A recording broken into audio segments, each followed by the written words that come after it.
Si me permiten, vamos a introducir a nuestro invitado para primero hablar de su tarea actual y después, lógicamente, referirnos a su otra gran pasión.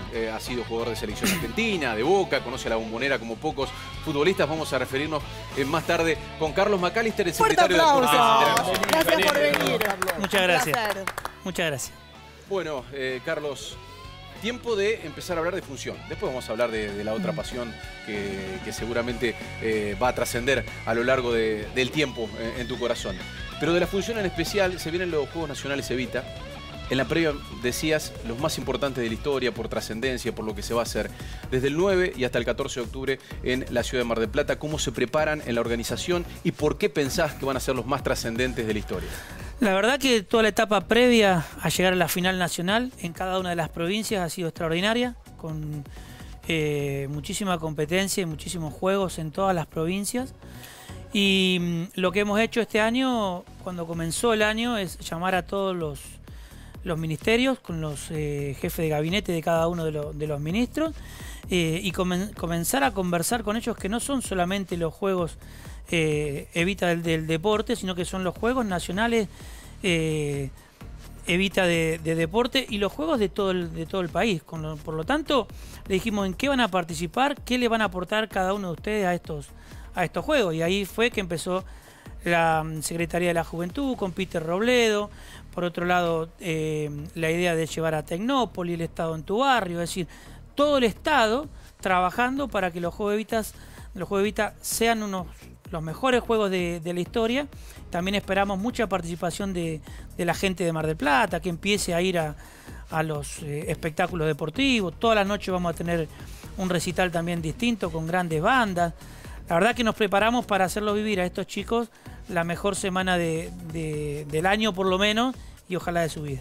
El futuro, el deporte argentino necesita ese futuro. Los Juegos Nacionales Evita finalmente son un gran lugar para captar talentos. Se vienen los Juegos Olímpicos de la Juventud el próximo año en la Argentina. Se están realizando los Juegos Sudamericanos juveniles en Chile y por estos días.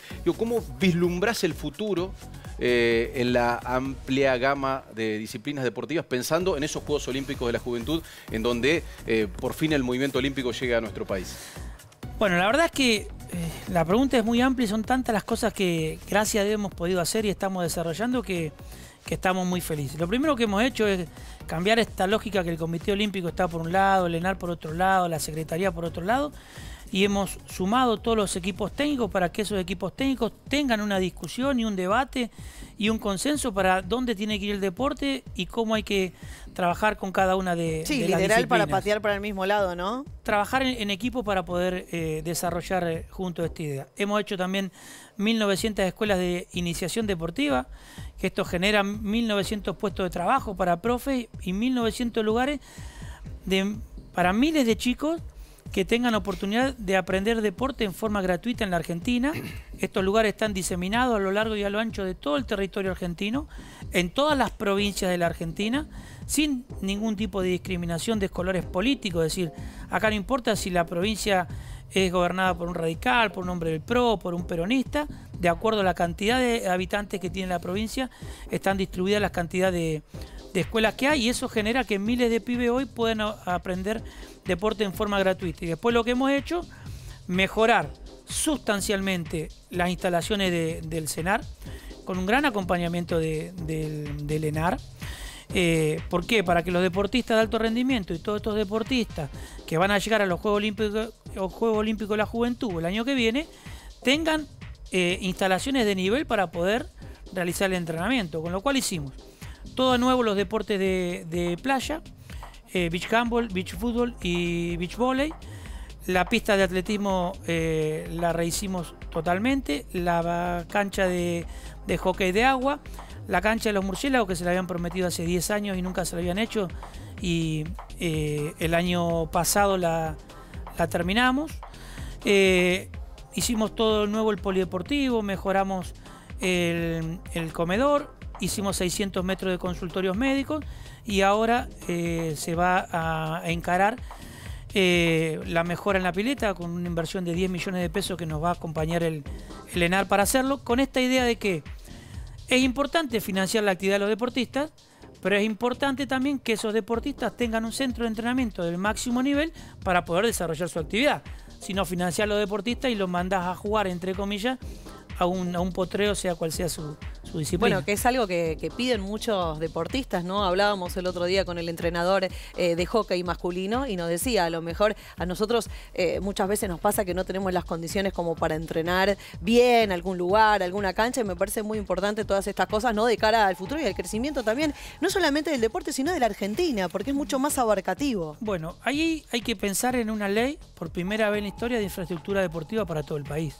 Nosotros la hemos presentado, la han rechazado la Comisión de Deportes de la Cámara de Diputados, pero vamos a volver a insistir después de estas elecciones para hacer una ley de infraestructura regionalizando las provincias y poder generar infraestructura deportiva en todo el país. Acá hay que hacer una salvedad, porque yo no creo en los grandes centros de entrenamiento, que siempre digo sería como, se lo voy a definir a lo gaucho, como es en La Pampa, como colgarle un collar de bocha en el cuello a alguien, porque tener un centro de entrenamiento de alto rendimiento capaz que significa una inversión de 80 millones por año, 70 millones por año, 100 millones de pesos por año.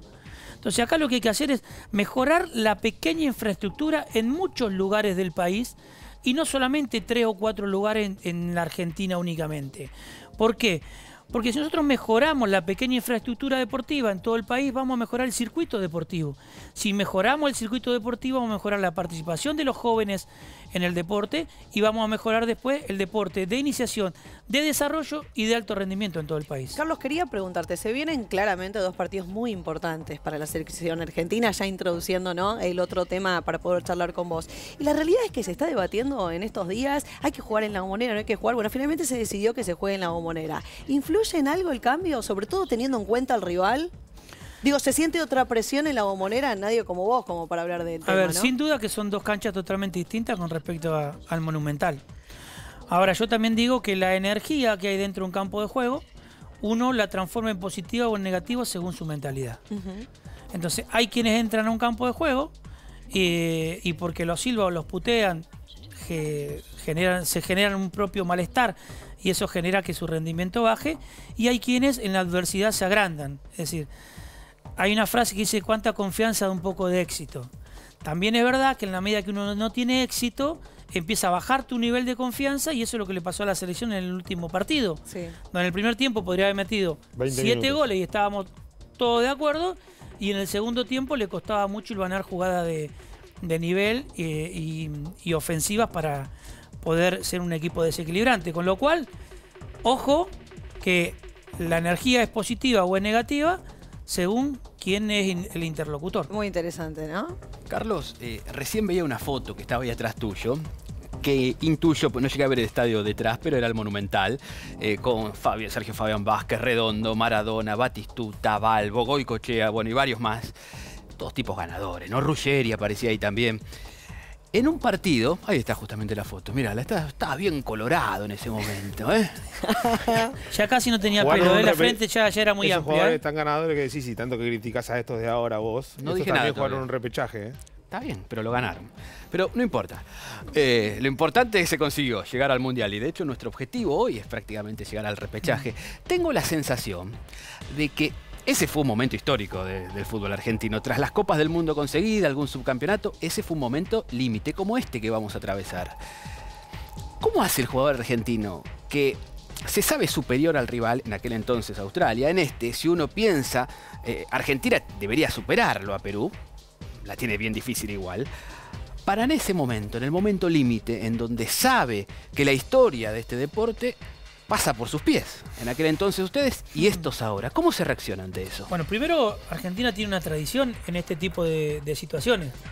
O sea, ya Argentina lo vivió primero en el 86, cuando clasificó con ese gol de Gareca. a media entre Gareca y Pasarela. Pasarela. Lo sufrió en la época nuestra, en el 93, cuando a nosotros nos tocó llegar a la selección porque Argentina había perdido 5-0 con Colombia y estaba quedando fuera del Mundial, y fuimos al repechaje con Australia.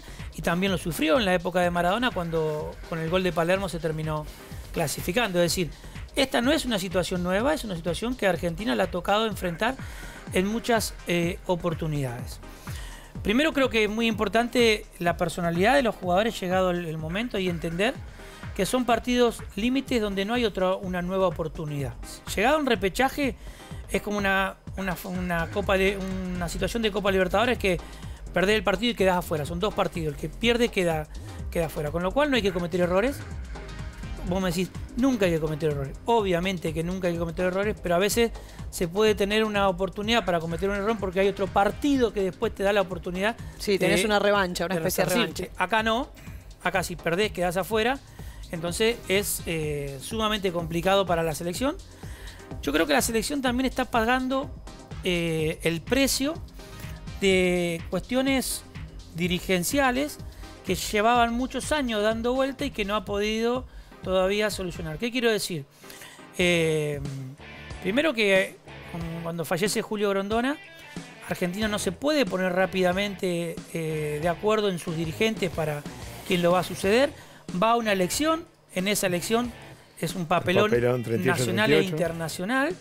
Le costó mucho recuperarse de eso y recién hace muy poco tiempo que las autoridades de la Asociación del Fútbol Argentino están como autoridades de la Asociación del Fútbol Argentino y ahora es como que está queriendo dar vuelta a una cuestión de imagen que no es fácil después de tantos años de caminar de una manera, empezar a caminar de una manera totalmente distinta. Entonces, Argentina está pagando este periodo de transición de la dirigencia. Esperemos que lo pueda sacar rápidamente adelante. Y viste que hay muchos dicen... En cuanto a esto que dice él, Sampaoli dio la lista.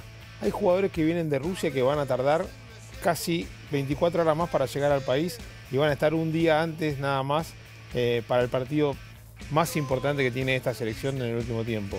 Teniendo en cuenta esto, ¿no se podía armar una selección del medio local, empezar a jugar y a entrenar una semana antes, como lo hizo Ricardo Gareca? Lo quiso hacer en julio. Pero mirá, si el técnico de la selección compromete a Gallardo y que pospongan los partidos de River y Boca. Pero eso también le va a pasar, le va a pasar a Perú. Y con respecto a eso, te digo que ayer los partidos que se jugaron, en el caso de Boca, por ejemplo, que jugó Pérez, jugó Gago y jugó Benedetto. También Benedetto.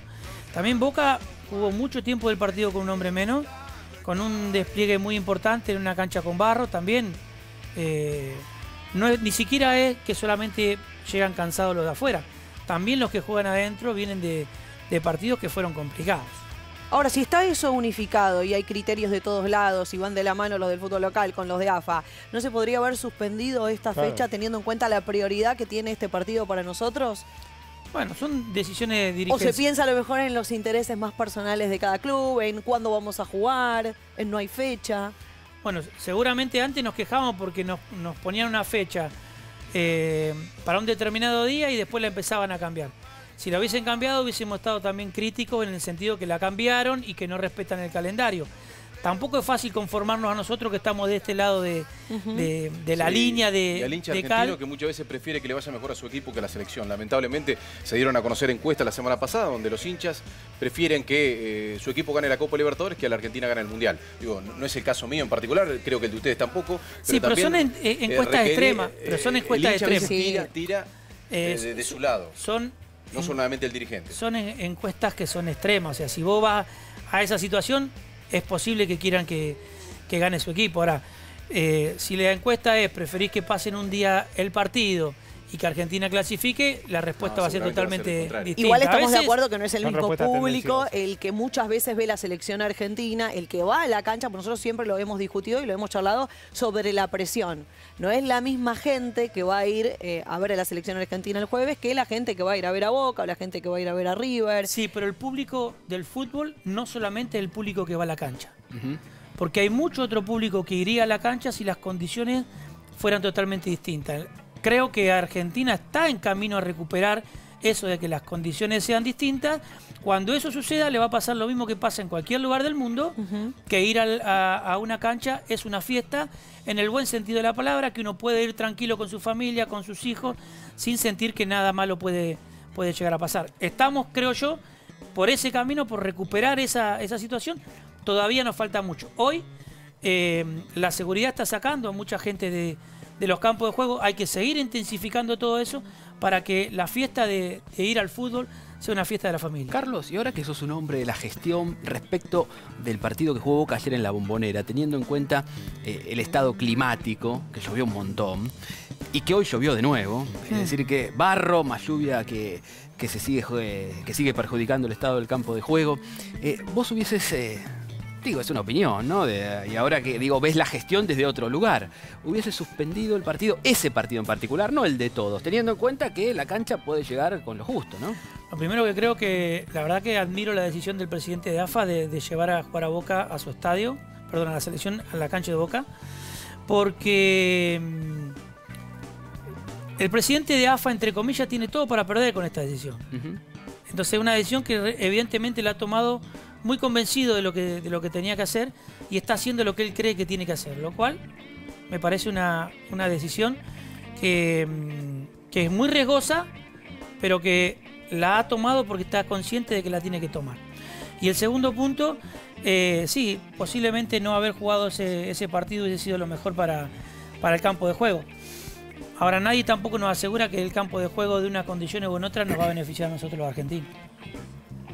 ¿Tenés una pregunta para antes del bloque? ¿De la pausa? No. Lo vamos a dejar. De descanso. Ah, bueno. Vamos a abrir el próximo bloque con boxeo. Y lo voy a llevar al Pampeano. Yo sabía que tenías pensado algo de eso. Por eso estabas masticando, No hay que sacar el escuchando. clima, se estuvo. Él me va a llevar Sabía. contra las cuerdas, pero Yo espero que sabía. tenga canillera. ¿eh?